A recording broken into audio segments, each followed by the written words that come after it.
Why not? Dumayo ng kape. Sikreto lang natin yun. Naandala natin 3-in-1. Pero sa agapita tayo kumain. Wow, mayamanin. Mga 1 linggo kayong di kakain ng ano dyan ha. Oo. Yung halaga nito, pang Yeah. linggong budget. Correct. Suffer muna. Tis ganda. Oh, ano? Mga pilingera kayo eh, no?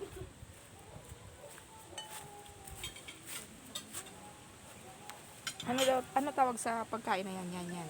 Direta. Caldereta?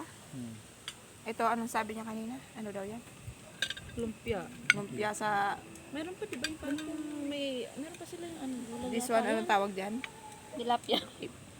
Pinaganda lang yung presentation ng tilapia eh. Yung menu natin. And this one is the hulalo. How about that? Is that masarap? Mag-vlog Jay, pa panindigan mo pag-i-vlogger mo lang. Gutom ako. Mamaya, high blood ka na naman. Parang lugi ako ah. Kayo lang nakikita rito ah. Vegetable spring roll. Ah, okay. Quezon Culaw. Bulalong Tagaytay. Adobo sa dilaw ni General. Tingnan nga natin. Crispy tilapia. Ang Tikman dessert natin kung masarap. Pandan, drinks, maloka, pot of sea. May tea pa tayo mamaya. Maloka.